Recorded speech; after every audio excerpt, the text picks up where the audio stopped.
Karena pada pendampingan ketiga ini kita akan berdiskusi tentang refleksi hasil survei umpan balik 360 derajat dan penilaian sendiri tentang guru penggerak.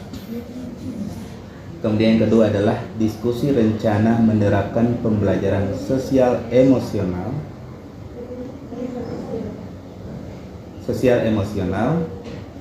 Yang ketiga adalah diskusi hasil lokakarya 2, yakni tentang keterlaksanaan dari tahapan bagja.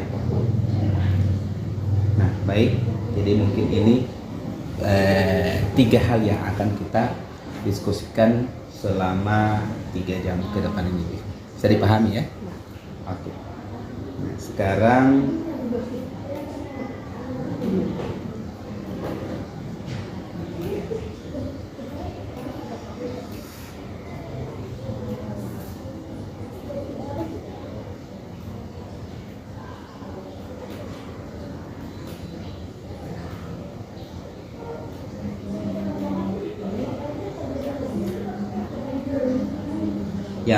sebelum saya akan mulai diskusinya, saya pertama menanyakan dulu apakah Ibu Isna ini sudah menginput instrumen lembar umpan balik di LMS berdasarkan responden yang sudah diberikan oleh rekan sejawat, kepala sekolah dan juga CGP sendiri atau Ibu sendiri, kira-kira bagaimana? Iya. Belum ya? Oke. Jadi saya ingatkan kembali. Jadi di pendampingan 2 sekaligus dengan pendampingan 3 ya. Nah, pelaksanaannya sebelum pendampingan 3 dan pemberian lembar umpan balik itu di pendampingan 2. Nah, semestinya itu sebelum masuk di pendampingan ketiga itu sudah diinput oleh CGP. Ya, karena kami juga kemarin pendampingan 2 yang padahal sebenarnya saya sudah sampaikan bahwa ini akan dikumpul 1 minggu sebelum loka 3 dan ternyata kita sudah ditagih tugasnya di pendampingan 2 karena memang LMS untuk penginputan itu ternyata sudah ada di pendampingan 2 seperti itu. Nah, sekarang saya ingatkan insyaallah setelah pendampingan 3 ini, setelah selesai kegiatan pendampingan ini ya itu segera diinput di LMS-nya. Oke, baik Bu ya, kita lanjutkan. Nah, sekarang saya mungkin akan bertanya tentang proses yang sudah berjalan selama 1 bulan terakhir dan juga rencana tindak lanjut dari pendampingan sebelumnya atau pendampingan 2. Juga hal-hal yang dianggap sebagai capaian selama 1 bulan terakhir. Nah, silakan Ibu. Jadi yang pertama, kira-kira apa saja proses yang sudah berjalan selama 1 bulan terakhir ini, baik itu pembelajaran daring kah, baik implementasi Ibu dari modul-modul yang sudah Ibu pelajari kah, atau apa saja kira-kira yang menurut Ibu adalah merupakan proses yang sudah berjalan selama 1 bulan terakhir ini. Oh iya, terima kasih. Untuk 1 bulan terakhir ini memang ada beberapa hal yang memang sudah mulai tergerak saya untuk melakukan, apalagi terkait dengan beberapa materi yang saya terima ketika mengikuti pembelajaran guru penggerak. Misalnya saya ini belum bergerak terlalu jauh Pak, masih untuk diri saya sendiri dan di ruang lingkup kelas. Jadi untuk bercerita untuk rekan sejawat ada, tapi cuma hanya sebatas kolaborasi atau kerjasama seputaran kami teman dekat saya dulu.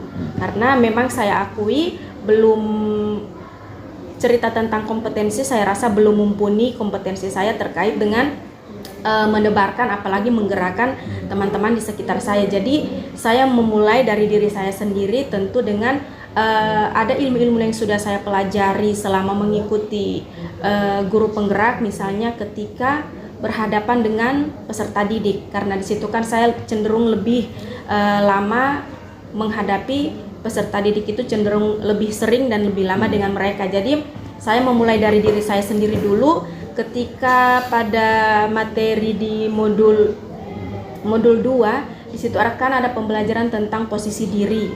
Nah, di situ alhamdulillah dapat materinya, saya mulai mengenali, berusaha keras, saya ingin menjadi yang terbaik, saya ingin teman-teman saya yang terbaik, peserta didik saya yang terbaik, bahkan saya ini bermimpi sekolah saya itu yang terbaik. Ternyata itu semua tidak cukup dengan saya menginginkan yang terbaik dalam tanda kutip, berarti saya cuma menghayal tanpa ada ilmu dulu dari saya. Dan alhamdulillah saya bertemu dengan pendidikan guru penggerak. Di situ saya dapat ilmu tentang dari kita dulu sebagai guru, tahu dulu posisi kita sebagai guru di kelas itu di mana. Nah, kebetulan di situ saya mulai menilai diri saya, mulai merefleksi diri saya, ternyata saya sebagai guru itu lebih cenderung ke banyak menghukum peserta didik, masih di seputaran penghukum.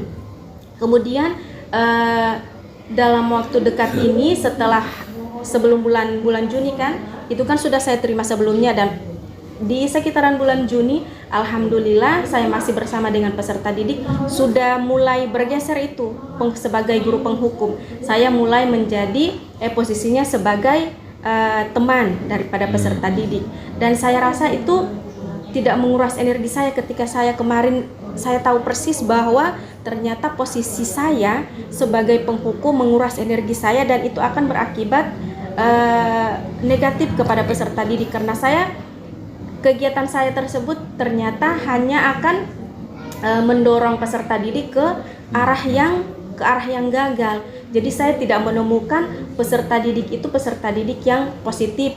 Padahal saya menginginkan peserta didik yang positif, tapi cara saya yang berbeda. Itu satu. Saya sudah mengenali posisi dari saya, dan saya mulai bergerak, dan bahkan saya sudah merefleksi diri bahwa saya sekarang sudah berada pada posisi diri sebagai pemantau. Saya mulai menghilangkan itu yang berbagai macam hukuman dan lain sebagainya. Kemudian yang kedua, setelah saya merefleksi diri saya, posisi dari diri saya sudah saya ketahui, saya lihat ternyata di peserta didik ada beberapa kebutuhan dasar yang mestinya harus dipenuhi. Dan itu memang jujur, sebelum mengikuti pendidikan ini saya tidak tahu. Cuman saya menginginkan anak itu seperti yang saya inginkan. Dengan berbagai strategi, metode, ternyata sampai sekarang belum memperlihatkan ada sih perubahan-perubahan, tapi ketika hanya dengan saya.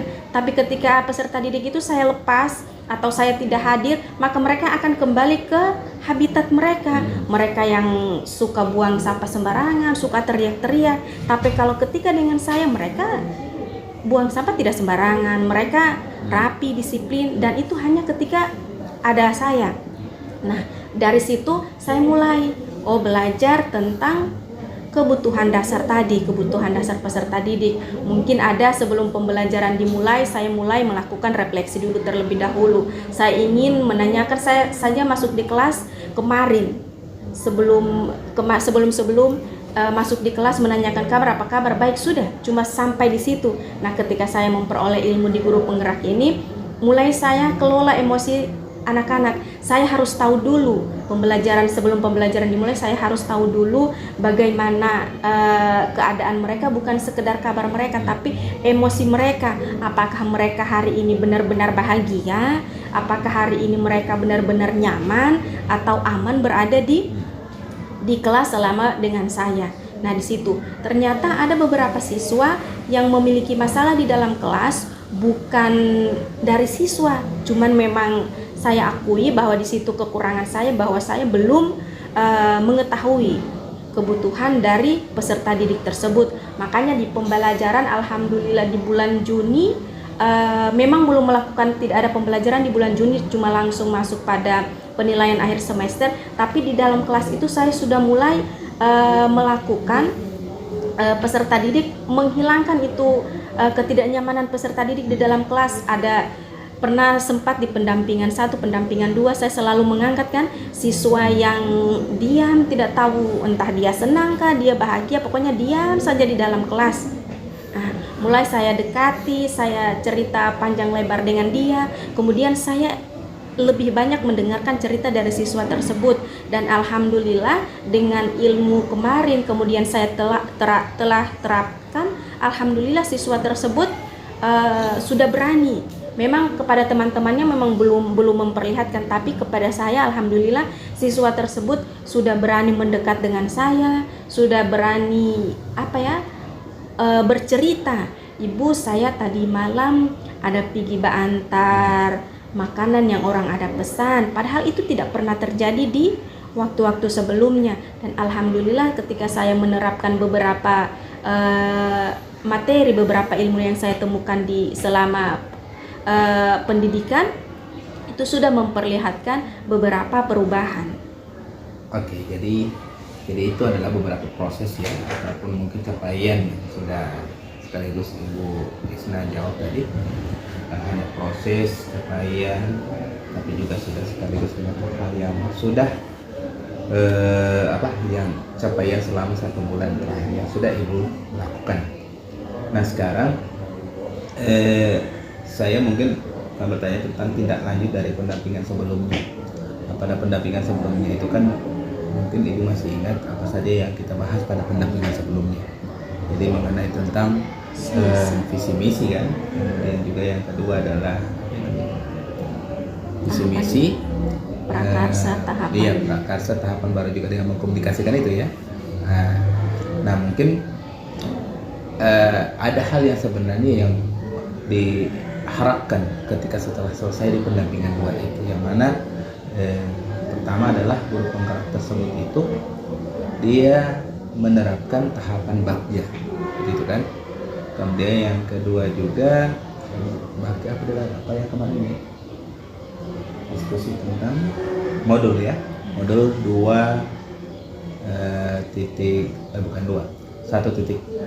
ya, 1.4 habis tuh tinggal 11 menit. Jadi modul 1.4 tentang budaya positif. Nah, jadi diharapkan di pendampingan 2 itu sebenarnya pendampingan 2 itu tidak hanya berhenti pada diskusi, tetapi juga ada rencana tindak lanjut. Nah, seperti yang sudah beberapa yang sudah Ibu sampaikan tadi, Ibu jelaskan tadi, sudah ada implementasi tentang modul 1.4 positif. Nah sekarang apakah rencana tindak lanjut dari pendampingan sebelumnya itu apakah sudah mulai diimplementasikan atau tidak? Iya, terkait dengan pembahasan di pendampingan 2 tentang modul 1.4 itu kan ada budaya positif. Memang ini saya rasa karena itu lagi kembali, karena saya baru menemukan ada budaya positif itu, saya komunikasikan kepada teman-teman melalui diseminasi bersama kepala sekolah dan rekan sejawat. Di situ juga saya mengkomunikasikan dengan peserta didik melalui pembuatan keyakinan kelas. Ini berbeda dengan perlakuan saya sebelumnya. Saya mencoba mengaplikasikan budaya positif kepada peserta didik melalui pembuatan itu keyakinan kelas. Kalau kemarin saya pernah membuat keyakinan kelas, tapi namanya bukan keyakinan kelas. Sepakat. Iya, kesepakatan kelas. Tapi kesepakatan kelas tersebut sebelum disepakati, pernyataan-pernyataannya itu dari saya. Dari saya.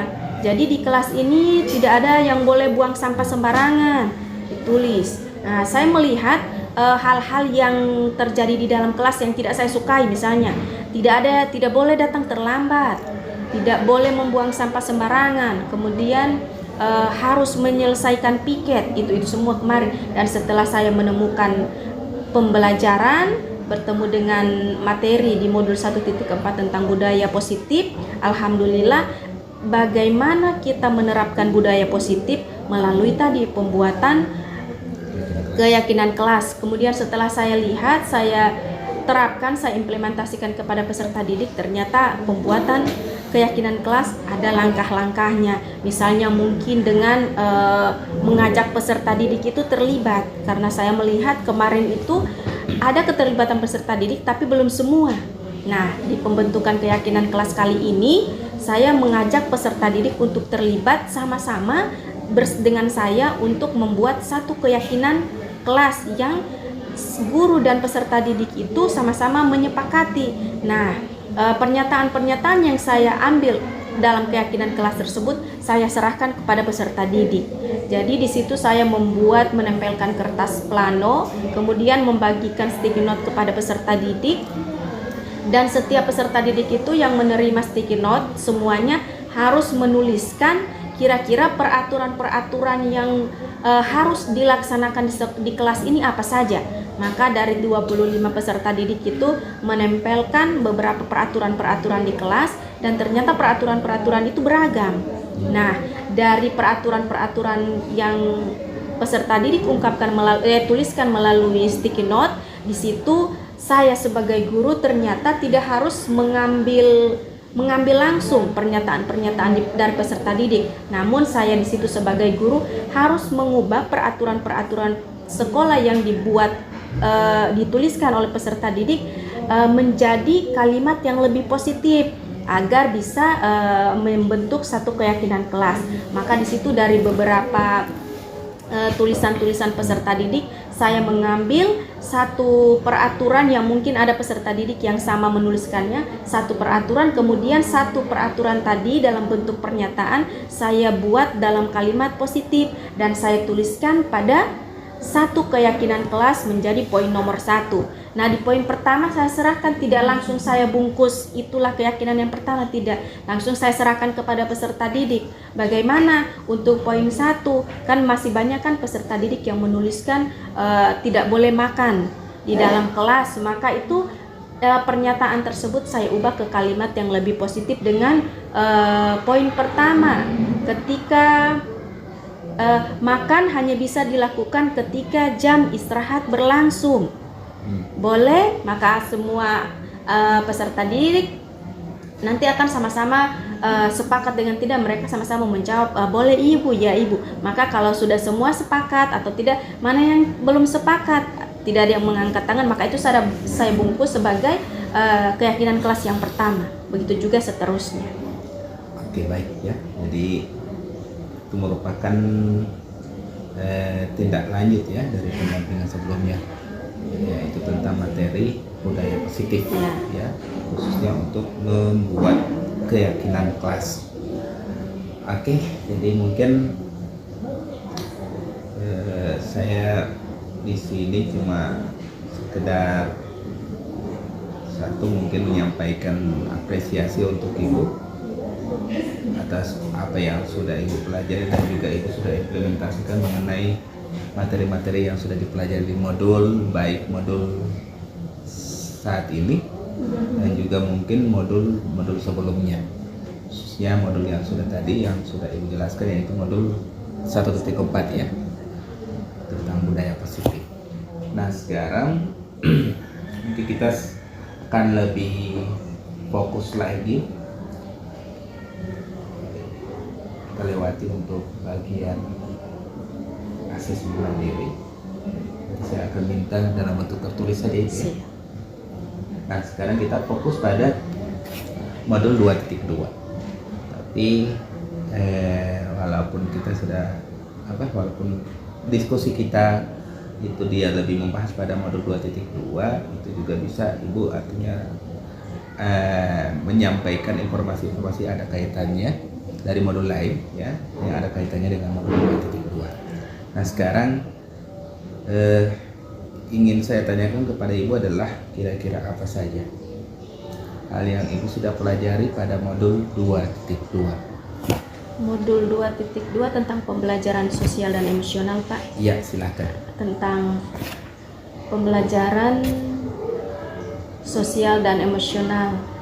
Ini juga saya pernah mengikuti, Pak, kegiatan yang berhubungan dengan emosional, tapi itu tentang IS. Ada rekan tuh? Ada. Tentang ISK. Kemudian di situ pas belajar mandiri masih di alur pertama, itu saya menerka-nerka apakah mungkin biar ini pembelajaran sosial emosional ini kan saya sudah dapat itu ISK, saya mungkin sudah lagi. Kemudian ini memang alurnya pendidikan guru penggerak itu memang saya akui keren sih. Alurnya itu jadi di pas alur M itu mulai dari kan saya sudah ada dasar lah, kemudian masuk di elaborasi, eksplorasi. sudah iya ternyata tidak seperti itu. So belajar ISK masa lagi mau belajar ini. Kemudian saya mulai di situ sudah mulai mencari-cari. Oh ternyata pembelajaran emosional, sosial emosional memang seperti itu, tapi tidak seperti yang saya bayangkan ini yang ketika saya pernah mengikuti pembelajaran tentang ISG. Nah, bagaimana pembelajaran sosial emosional itu saya kaitkan dengan dunia saya, yaitu dunia pendidikan saya sebagai guru, saya dengan teman-teman saya dengan kepala sekolah, kemudian saya dengan peserta didik. Setelah saya mampu mengelola itu, kemudian bagaimana ke merekanya, mengelola emosinya peserta didik bisa bersosial dengan baik, dengan ya seperti itulah. Dan saya melihat setelah melaksanakan pembelajaran ini kembali ke tadi pendidikan nasional, pendidikan ala Ki Hajar Dewantara yang berorientasi kepada peserta didik. Ternyata lagi-lagi ke peserta didik, selama pembelajaran saya harus perlu memperhatikan kondisi tadi, sosial dan emosional dari peserta didik. Saya ini belum berjalan terlalu jauh Pak, masih di seputaran saya dengan peserta didik. Nah di situ Pak, kami dilatih untuk membuat sebuah rancangan pembelajaran yang di dalamnya ada pembelajaran sosial emosional. Penting sekali ini sosial emosional ini, sampai ada RPP-nya tersendiri ternyata. Kemudian saya berpikir lagi, kalau ada RPP-nya berarti ada pembelajarannya. Kemudian kapan ini pembelajaran sosial emosional ini dibawa di dalam kelas? Bukannya pembelajaran ini nantinya akan mengganggu pembelajaran saya di dalam kelas. Karena kalau saya melihat saya itu masih kurang dalam mengelola waktu ketika di dalam kelas. Ada kalanya itu pas jam istirahat pembelajaran saya belum selesai. Tambah lagi ini pembelajaran sosial emosional akan dimasukkan ke pembelajaran, dan itu ternyata pemikiran saya salah. Ternyata pembelajaran sosial emosional itu diintegrasikan dengan mata-mata pelajaran yang saya ampuh di dalam kelas. Gunanya untuk apa? Fungsinya untuk apa? Yaitu untuk menghasilkan peserta didik yang tentu ke arah positif. Untuk peserta didik di dalam kelas itu nyaman, aman, bahagia. Ternyata itu berangkat dari 3 itu. Dan ya, ternyata pembelajaran sosial dan emosional memang penting dan harus ada di dalam pembelajaran, dan tinggal bagaimana saya mengintegrasikan pembelajaran sosial emosional tersebut di dalam pembelajaran saya. Nah, di situ apa-apa saja yang harus saya masukkan? Tentu saya harus memasukkan ada beberapa kompetensi sosial emosional yang saya harus masukkan. Mungkin kesadaran diri untuk para peserta didik, kesadaran diri, kemudian ada manajemen diri, kemudian ada kesadaran sosial, kemudian keterampilan, dan juga ada kegiatan bertanggung jawab di situ, mampu mengambil tindakan untuk dalam bertanggung jawab. Ternyata saya harus membantu anak-anak menciptakan kompetensi-kompetensi terkait dengan sosial emosional tersebut. Tidak hanya kepada peserta didik, ternyata saya juga teman-teman saya juga, saya bertugas di situ karena saya sudah memperoleh ilmu.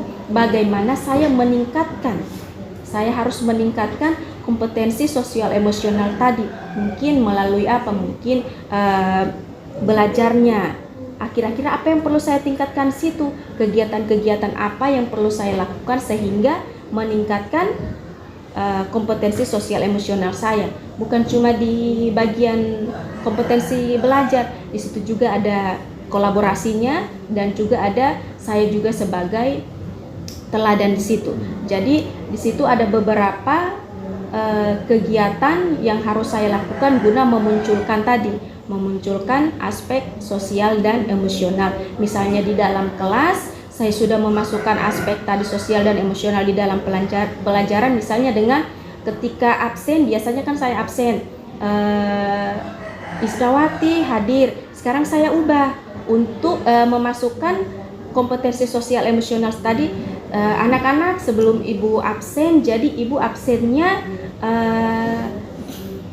dia menjawabnya bukan hadir, jawabnya sesuai dengan perasaan kalian hari ini. Misalnya saya, Isnawati bahagia Bu, kemudian Laras senang Bu. Jadi ada variasi-variasi yang jawaban-jawaban dari peserta didik. Dan alhamdulillah dengan saya menerapkan memasukkan kegiatan sosial emosional di dalam kelas, kegiatan di dalam kelas itu menjadi semakin semakin anak-anak semakin bersemangat, antusias. Karena apa? Karena saya cenderung memperhatikan kesiapan peserta didik dengan emosional ini sudah bagus atau tidak, dengan emosi anak itu siap, dengan emosi siap. Di sini saya melihat bahwa anak-anak itu senang, anak-anak bercerita, berarti anak-anak siap menghadapi pembelajaran hari ini. Dengan mereka siap, artinya saya tahu ada anak yang sedang bermasalah dari rumah, ada anak yang dari rumah baik-baik saja. Jadi saya tahu, jadi ketika ada dari kegiatan tersebut saya melihat ada anak misalnya Isna, ya Bu, bingung mau jawab perasaannya apa. Oh berarti ini anak mungkin ada sesuatu yang dia bawa dari rumah, mungkin ada masalah apa, tidak bawa uang jajan, atau DP mama masih ada pukul atau apa. Ketika kegiatan berlangsung, saya mulai memprioritaskan siswa tersebut. Kenapa tadi pagi ada apa, so makan. Dan itu anak-anak sedang sibuk dengan aktivitas, saya ke siswa tersebut, tidak Ibu, tiba-tiba menangis Pak, tiba-tiba menangis. Kenapa menangis? Ada teman-teman banyak di sini. Pas jam istirahat, pas selesai jam istirahat, pas masuk, anak tersebut sudah riang gembira, sudah berarti perlu ternyata pembelajaran sosial emosional di dalam kegiatan pembelajaran yang saya bawakan. Dan itu sangat membantu saya. Karena apa? Karena saya melihat hampir dengan memasukkan tadi KSE di dalam pembelajaran, saya melihat tingkat kesiapan peserta didik untuk belajar itu bagus sekali, ketimbang saya hanya apa kabar hari ini, baik Bu, sudah absen. Seperti itu Pak. Oke. Jadi itu beberapa yang sudah dipelajari pada modul 2.2 dan sekaligus juga implementasinya dari modul 2.2 tentang KSE ya, dan KSE.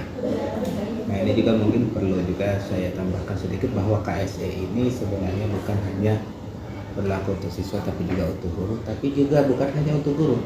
Dan karena memang KSE ini sebenarnya baru gencar-gencarnya dikampanyekan sekarang ini, ya ada mungkin kalau di grup penggerak itu ada KSE, tapi juga di guru juga bahwa juga ada juga kompetensi tentang sosial emosional yang mesti harus dipenuhi oleh seorang guru. Begitu juga dengan kepala sekolah, begitu juga dengan pengawas. Jadi kompetensi tentang sosial emosional ini sebenarnya perlu untuk diterapkan di pendidikan guna untuk mewujudkan kurikulum merdeka. Karena kurikulum merdeka itu sebenarnya puncak tertingginya ketercapaian daripada pendidikan itu adalah di mana siswa itu mencapai keselamatan kesejahteraan. Oh siap. Itu kan. Lagi-lagi kembali ke filosofi Ki Hajar Dewantara. Sebenarnya adalah menuntun siswa untuk dapat mencapai keselamatan kesejahteraan. Dan kesejahteraan itu kan indikatornya apa saja. Salah satunya itu adalah ketika mereka belajar mereka merasa nyaman, bahkan mereka ketika mengambil mampu membuat suatu keputusan tanpa ada paksaan. Siap, tapi betul, juga betul. mampu membuat keputusan, juga mereka bukan hanya mampu tapi juga bisa mempertanggungjawabkan keputusan yang mereka sudah ambil. Nah memang ini juga perlu saya tambahkan juga bahwa di KSE ini mengapa mesti harus ada, karena satunya kan itu untuk dapat mencapai keselamatan kesejahteraan, atau istilah lain adalah well-being tadi kan. Yeah. Masih ada kan istilah well-being. Apa well-being? Well-being itu ada istilah well-being di materi itu. Ada. Nah, masih ingat? Well-being itu adalah posisi di mana siswa itu merasa nyaman, ya gitu kan? Bukan siswa. Posisi di mana seseorang itu merasa nyaman, kayak gitu.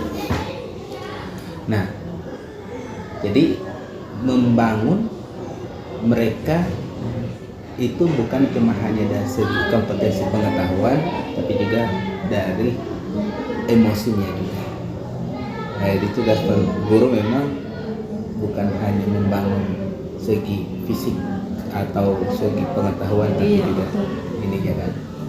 Nah, jadi mungkin setelah kita yang diharapkan di diskusi ini bukan cuma hanya berlaku di guru penggerak, tapi ini akan diimplementasikan di kurikulum merdeka. Karena akan beda. Itu makanya kenapa sekalipun ada yang menganggap guru penggerak itu apa? Karena mereka tidak pahami apa yang kita pelajari. Nah, padahal sebenarnya ada banyak hal, materi-materi baru yang walaupun kita mungkin sudah sekian banyak yang kita ikuti, tapi baru kali ini kita dapat. Iya kan? Contoh misalnya betapa pentingnya kita menerapkan KSE di pembelajaran. Betul. Alasan kenapa harus ada speaking? Nah, Itu betul. kan karena KSE itu. Alasan kenapa mesti harus ada tepuk semangat atau apa maksudnya? Selingan-selingan musik apa itu kan sebenarnya adalah untuk menstabilkan kembali itu kan. Nah, tetapi kan yang selama ini yang orang pahami itu mengapa ada speaking, ya mungkin mereka menjawab sederhana supaya kembali. Tapi sebenarnya lagi-lagi kita mesti harus pahami bahwa yang yang diharapkan di pendidikan kurikulum merdeka itu adalah bagaimana menciptakan lingkungan yang positif, pembelajaran yang menyenangkan, yang membuat siswa itu tidak merasa terpaksa, gitu, tidak merasa terpaksa. Itu puncak ketercapaian daripada penerapan kurikulum merdeka itu adalah kurikulum merdeka itu kan merdeka dalam artian di sini mereka bukan merdeka dalam arti mereka bisa melakukan apa saja, tapi mereka juga bisa mengambil keputusan tanpa ada paksaan. Nah, jadi mungkin ini harus diimplementasikan dan penting juga untuk didistribusikan kepada guru yang lain, karena yang dilatih tentang tentang pengelolaan sosial emosi. Nah, ini bukan cuma hanya guru, kepala sekolah juga ada kompetensi di mana kepala sekolah itu mampu mengelola emosi, pengawas pun seperti itu. Sehingga sekarang semuanya itu dari mulai siswa, guru, kepala sekolah, pengawas, bahkan dinas itu sudah menjadi dalam satu itu sudah berada dalam satu kereta untuk mencapai tujuan pendidikan yang diharapkan. Seperti itu. Kalau kemarin kan